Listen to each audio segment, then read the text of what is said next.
this. Okay, welcome. Yay, we are up and running. So good to have you here with us today.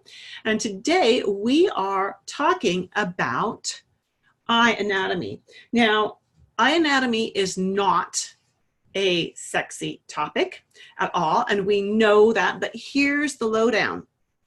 You have to know what the anatomy of the eye is if you're going to do iridology, right? If you don't know what you're looking at, how can you possibly know how to assess it? And so important that we cover this piece of foundational information. When we are doing iridology, we are looking at the eye really up close. And when we are looking at an iris super up close, we often, and it's a photograph, we often actually cannot see any other facial features, right? We often cannot see the nose. We can't see the tear ducts on the inside of the nose. We can't see the tear ducts on the outside of the nose. And what that really means is that we gotta have a way of figuring out what's the right eye and what's the left eye, right? So here is an interesting little tidbit, makes for great dinner conversation the next time you want to impress someone, and this is it. Did you know your pupil is not in the center of your iris? If you knew that before, I wanna see you raise your hand. Right. Raise your hand, whatever media you're with me on. I want to see that. Yeah, okay, Roberto, excellent. And I've got some of my iridology students with us today, so they had better know this by now. So what we know is that the pupil is not in the center. And what that means is that the narrow side of the iris names the eye. So when you look at this, let me get one of these totally in focus for our Instagram friends. When we look at this and we see that with this right iris, so this is the person's right eye, and this side of the iris is wider than this side, the narrow side is what names the eye. So if the narrow side is to the right of the pupil, it is a right iris.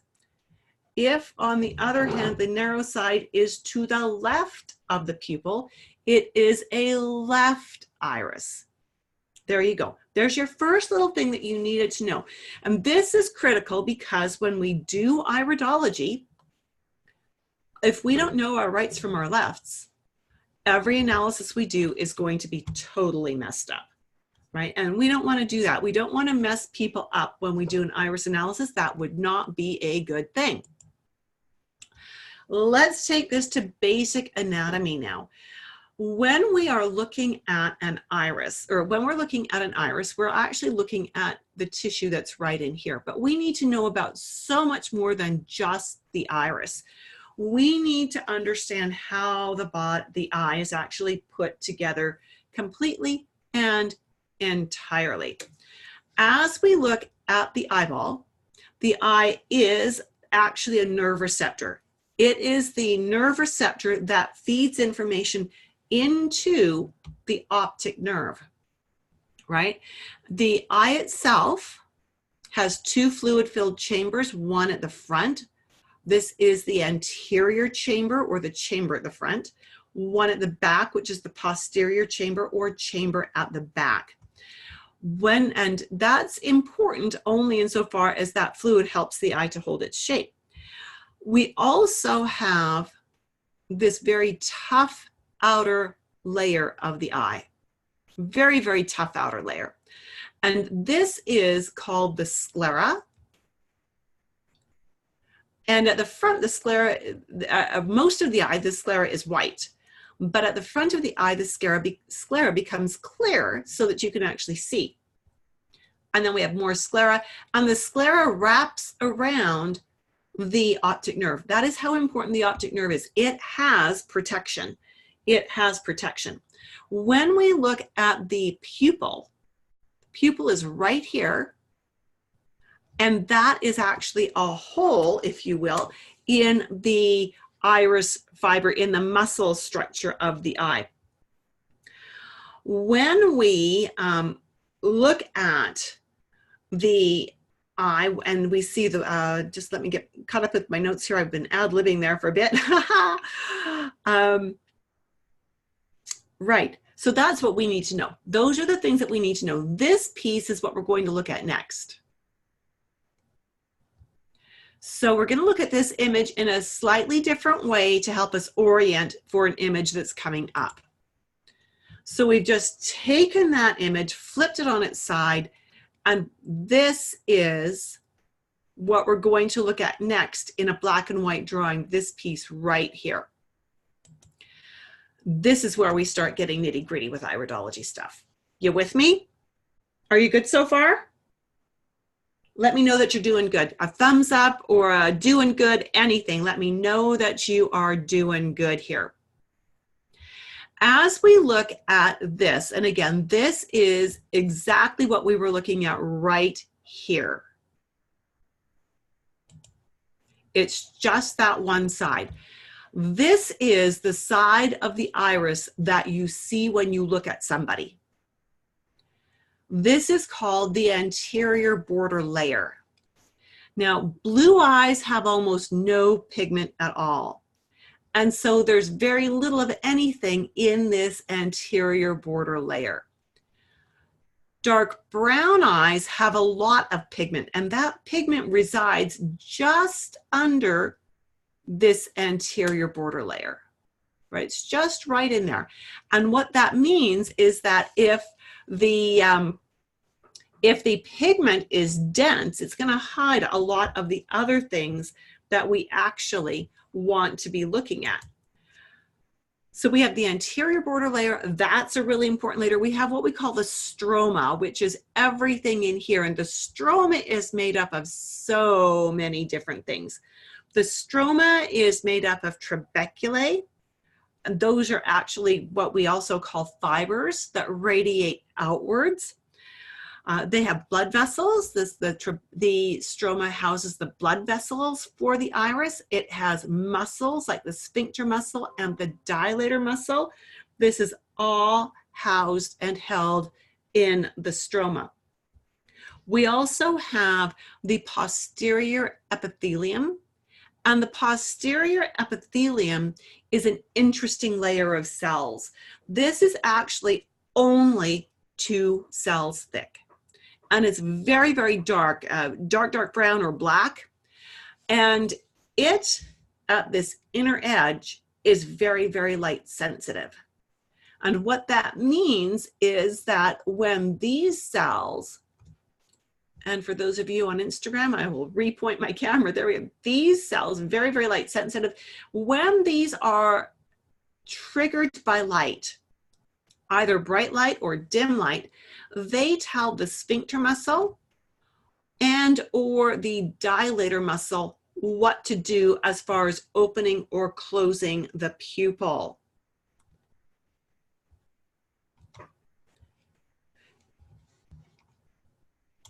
All right, let's have a look at this like this. So when we are looking at eyes, what we actually have is layers of fiber. That stroma is fairly deep, biologically speaking. And so when we're looking at an eye like this, and we see markings like this, we are actually looking down into the layers of the stroma. So this is an eye, blue eyes we mentioned earlier, has very little pigment. That means we can see these fibers or these trabeculae very easily because we go from anterior border layer into the fiber structure, right? So once again, from the anterior border layer into the fiber structure. And if there's no pigment in this layer, we're going to see some of what's down below. When we get to an eye like the one that's on the upper right of your screen, we have a little more pigment. And we can see that that pigment, which again is in the anterior border layer, is thick enough that it's hiding some of what's behind it. So we don't see nearly as much of the fiber structure. Then we get to a true dark brown eye. And the pigment in there is so thick, so dense in this anterior border layer that it hides all of the individual fibers. It's like having a very thick fog just under that anterior border layer that totally hides all of the fibers that are behind it. When we see some eyes, like this eye in the upper left hand corner of your screen, and we see that some of these fibers, or trabeculum, I'm just going to move my camera closer for those on Instagram, and we see that some of these look like they're actually sitting on top, like they're raised. They kind of are, but when they are raised, they are still behind that anterior border layer. That anterior border layer is the very, very topmost layer. So when something looks like it's raised, it's actually pushing up against that anterior border layer. We also see things like we see in this eye. We've got these rings that are coming around here, and we've got them in this iris as well. These would be contraction furrows, and that would show us where there are dents in the anterior border layer. And then, of course, we have in this eye, on the bottom of your screen, we have this white milky film going all the way around. This is called a corneal arcus, and this is not actually in the iris at all. It is in the cornea. Remember, back to this image that we looked at back here, and we talked about how the cornea becomes clear. That milky layer is actually in the cornea.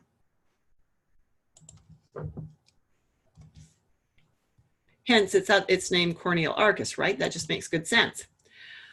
When we look at an iris, there are two specific sets of muscles in this. And so we've got, this is an entire eyeball all the way around. And then we have the iris itself. And in the iris, we have two sets of muscles. Now, this is a really important concept. The sphincter muscle hugs the inside. It's the inner edge, if you will, of the iris. The dilator muscle is whatever is beyond that. The dilator muscle, the outer edge of the iris, is anchored into the sclera. So that outer edge is not going to move. When it's dim light, these muscle fibers contract. Now, what that really means, and I'm just going to pop my camera on here for a moment, what that really means is, right there we go, is when we're looking at these dilator muscles, they actually, when they contract, they do this, right? They ratchet together.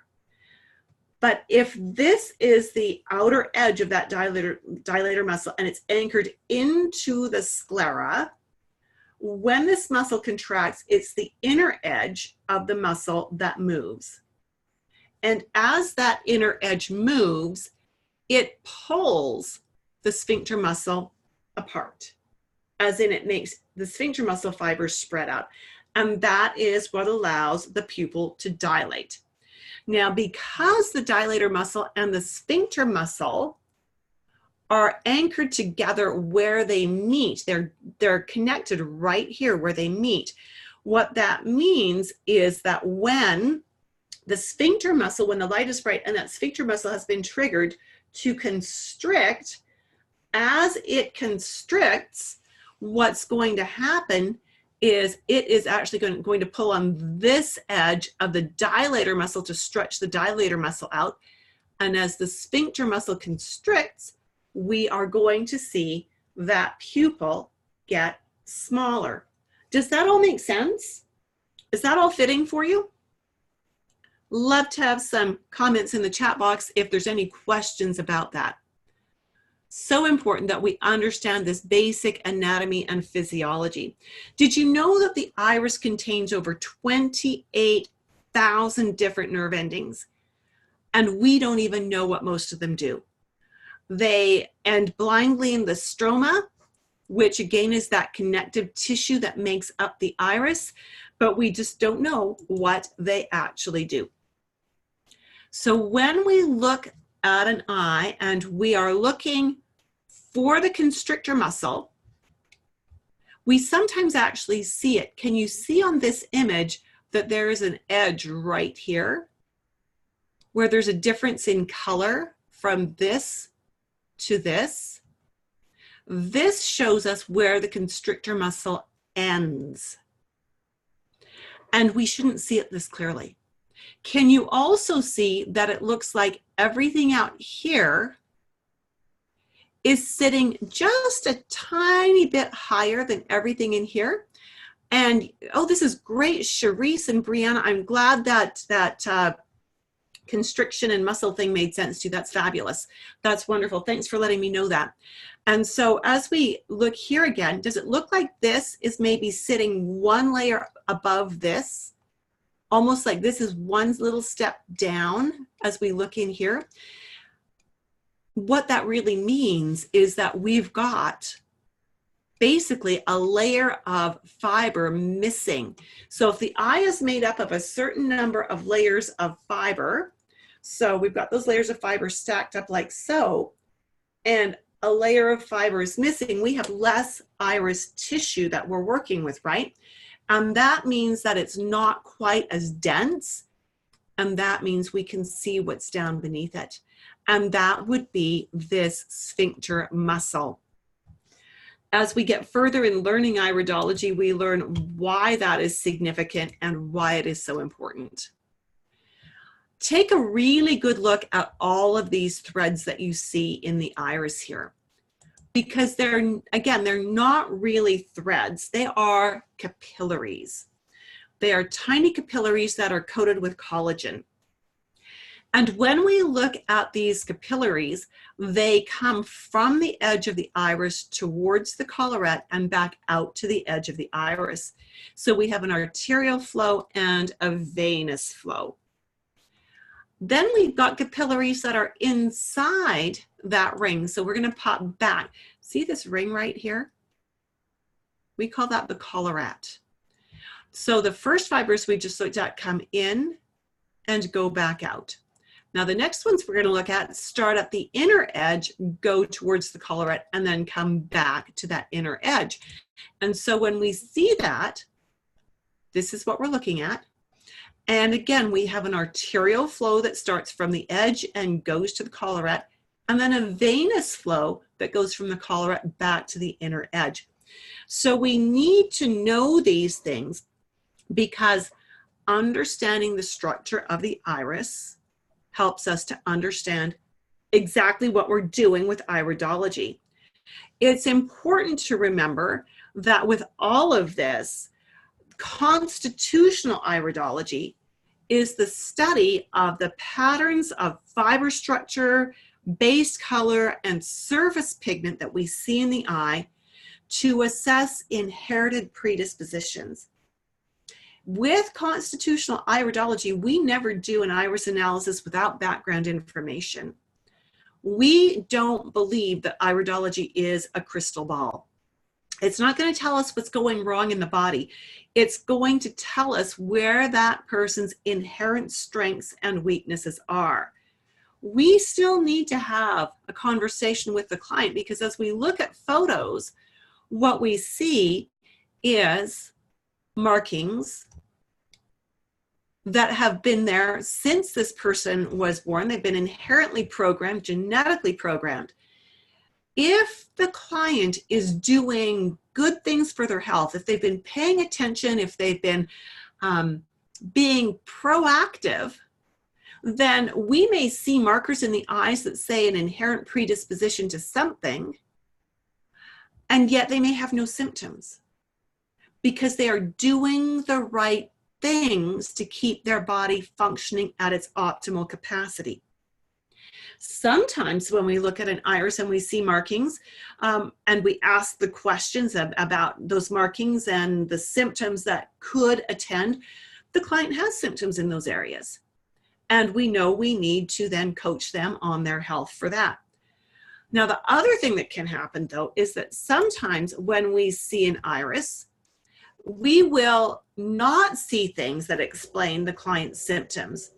And as we have that issue where they've got symptoms that we can't explain by the iris, those are things that the client has earned for themselves.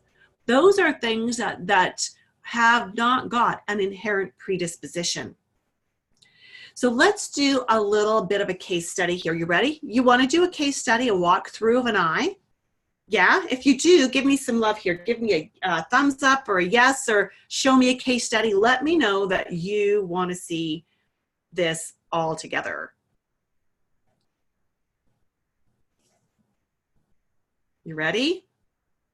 We gonna see some here? Yeah. Okay, here we go. Thank you, Instagram. We got some feedback there. Good job.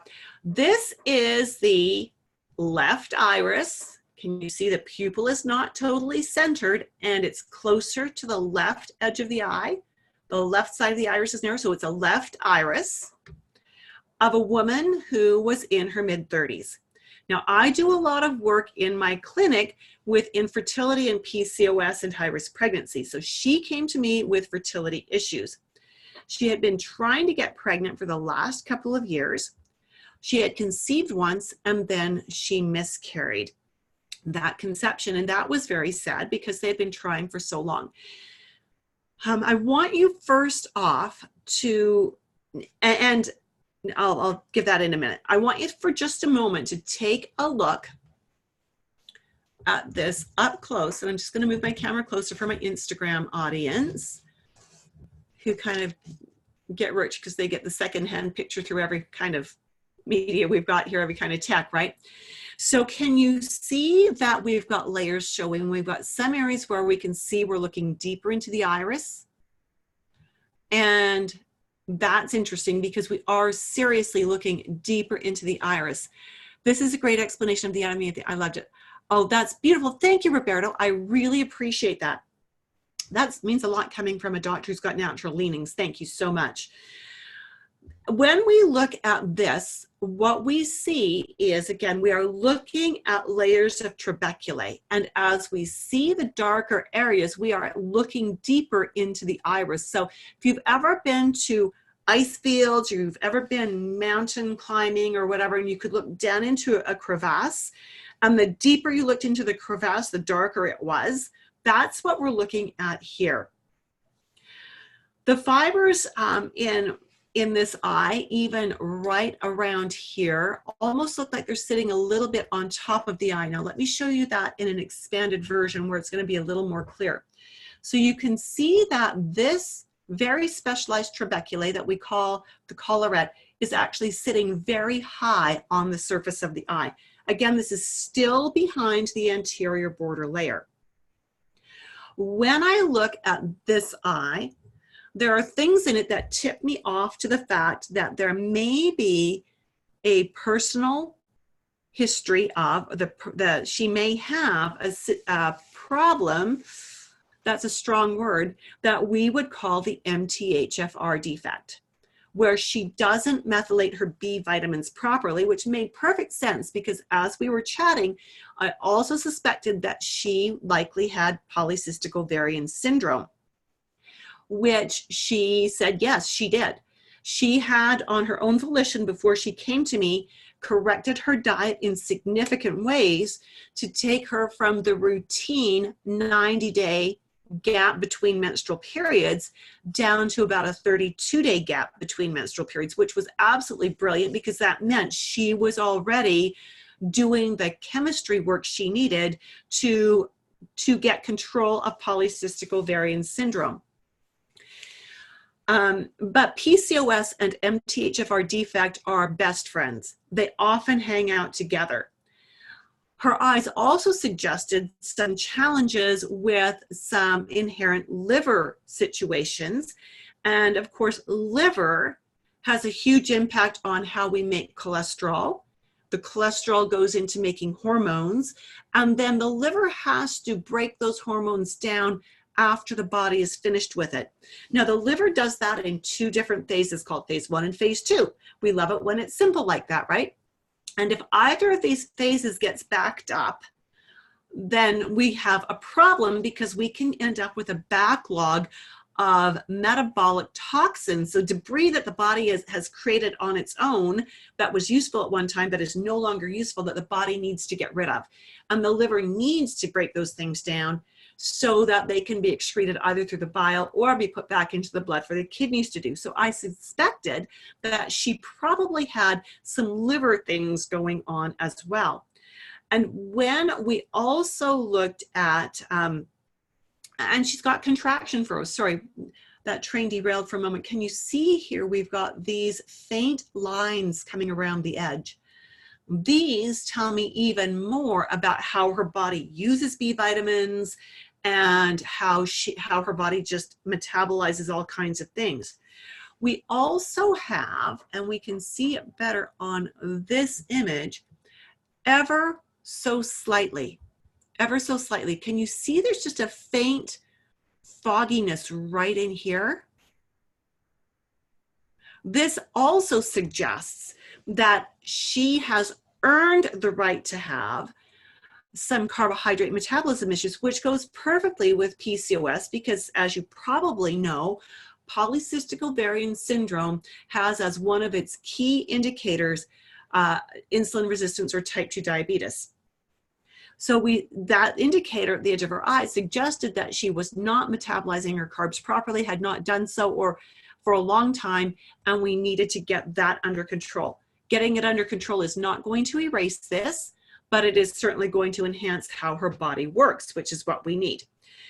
So as we looked at her eye and knowing that she was struggling with fertility, I didn't need to actually assess absolutely every little mark. That becomes onerous, it becomes depressing, and it's actually not anywhere near necessary. So really what we did with her, based on what we saw in her eye, is we did liver support. We got in there to do liver support. We continued to correct her diet, and she got pregnant, which was very, very exciting. Funny thing about my PCOS clients is sometimes when they get pregnant, they disappear. They've got what they want, they disappear. So she has ghosted me. That's okay. I reach out periodically, and if she doesn't want to respond, that's her choice. But I'm still here to support her if she does want help as she continues on through the pregnancy.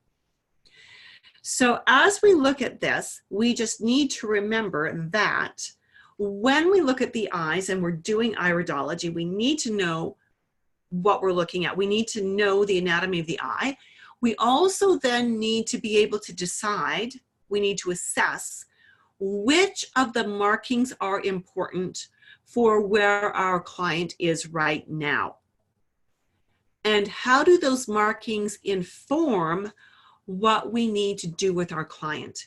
When I see people online, and this drives me crazy, I've been an iridologist for 40 years, okay? That's a long time. I've seen a lot of things come and go in iridology, but it does drive me crazy when I see people in social media taking an eye like this, analyzing every single little speck and dot and every little tiny thing that they see in the iris. They give the client the long list of what they see, the long list of what they think, what the iridologist thinks should be done. And it leaves the client feeling snowballed in two significant ways. Now, if you don't live where there's snow, I want you to think of being on a mountain and a snowball is formed and it starts rolling down the hill, picking up snow, picking up snow, picking up snow, till it's massive and you're standing there and that ball's going to hit you. Right? That's exactly what these people feel like when they get this long list of markers and this long list of what that iridologist thinks could be wrong and this long list of things that could be done to fix it. Really important as iridologists that we don't do that. Can I underscore that enough times? We need to be focusing on, first and foremost, our client's primary need. This client came in wanting help with fertility. I was able to assess from her eyes what some of her metabolic and physiological imbalances were that were contributing to the infertility.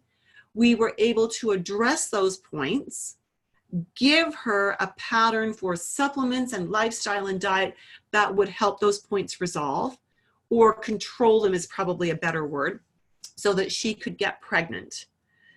Now, when a client like this comes back to me after they've had the baby, then we can go deeper if they want, and we can go in other directions. But to snowball her with everything when she's early on in pregnancy is not going to be useful. It's only going to create a ton of anxiety. Does that make sense? Does that make sense? Deal with what the client wants help with now. And as they make progress with that, build on that foundation. That's my perspective on this. Want to take just a moment as well to let you know that we have another go-round of Confident Nutritionist Dynamic Iridology starting in the middle of April. Now, registration isn't even open yet, but I just wanted to give you a heads up here so that if you are interested in this course, you can kind of mark it on your calendar and stay in touch with me. I'm going to run 2 sessions of this course in the same, starting about the same time. The first one will start on Thursday, April 16th, 11 a.m. till 1 p.m. Mountain Daylight Time. So starting the same time we started today. You can see the different time zones there. So 6 p.m. is in London, England. 3 a.m. is Australian Eastern Standard Time. That's not a great time to have a class. Just saying. So I've decided, since we have so many people in my Facebook group now and in my following that are from Australia, I'm also going to run a second class that starts on Friday, April 17th, 4 to 6 p.m. Mountain Daylight Time. And you can see the times here. And that actually comes out to be 8 a.m. Saturday morning, Australian Eastern Standard Time, which is, I think, a better time for a class than 3 a.m., don't you? And so, if you're in North America and you want to come to the Friday class, that's fine. If you're in Australia and you're always awake at 3 a.m. and you want to do that class, that's fine. I'm not going to block you from anything, but you sign up for one or the other. If you are not currently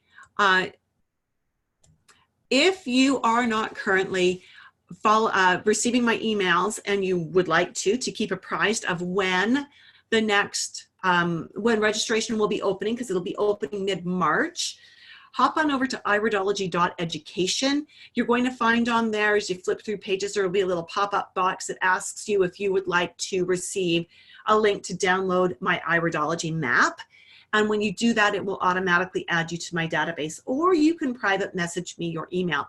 Cherise has said, I'm interested to, do I have to be an iridologist already? Oh, heavens no, Cherise, absolutely not. This is to learn iridology. This is to learn iridology from the ground up, from things we've covered today, right on through to the markings, right on through to how to do an assessment, how to do a client session. You do not have to be an iridologist already. This is a course meant for people who've had no training, but it is also, I've had several people that have been certified by other instructors who have come to do this class as well because they liked the approach better. They wanted the mentoring in how to actually do assessments, how to actually put client programs together. And so, Cherise, you would be absolutely welcome. And so, yes, please get on the mailing list if you're not on there already. Yeah. If you're on Zoom with me and you would like to just private message me your email address, you're welcome to. In your chat box where you've been commenting, you can actually just click on where you did that. It says you can go to all panelists, or you can also go to, I think you can go to all panelists. Awesome, I'm signing up for sure, excellent. And so this is, you can just private message me your email address through that little chat box and I will get it. That is what I have for you today. What you do want to know is that when registration opens, those who are on my email list will get a special invitation to join me for a special launch webinar where there will be specific perks and bonuses specific incentives, if you will, for them to get registered before I throw it open to the public. So yeah, if that's of interest to you, you want to get on it, get on my list. So again, if you can tell that I'm passionate about this stuff, yeah, absolutely. I've been a constitutional iridologist for 30 years, and constitutional iridology is so different from the iridology I did for the first 10 years. The first 10 years, I was a North American iridologist, and truly it was frustrating. I kept trying to believe that it made sense, and it didn't. When I learned constitutional, I knew I'd found my home. It totally makes sense. It just explains things so clearly. And that is why I now teach this. This is what I want people who want to practice iridology to really grab onto. And I want them to have the opportunity to be mentored as well. And I do, with my students, I do so much mentoring, not just during the class, but even after the class. And so again, registration won't open till mid-March. And just stay in touch with me, hang out with me on these webinars, on these Instagram lives and these Facebook lives. And let's get you in when it opens, when you have the best perks and bonuses. That is all I have for you today. Are there any other questions that I can answer for you? Any other comments? It's been great having people on Facebook and on Zoom and on Instagram with us today. I love this tech stuff. It's fun to be able to see people on so many different platforms. All righty. We're good? We're all good? Perfect. Thank you so much again for being with me today. I am so appreciative of you spending this 40 minutes with me. We will be meeting again Friday at 11 o'clock. Here again, if you get my newsletters, you'll know how to sign up for the Zoom webinar. And if you are just hanging out with us on Instagram or Facebook, that's great. Roberto, thank you so much for the gratitude. I really appreciate that. And I'm so glad you have become a regular with these. That is wonderful. Thank you so much. And we will see you again on Friday at 11. Bye for now.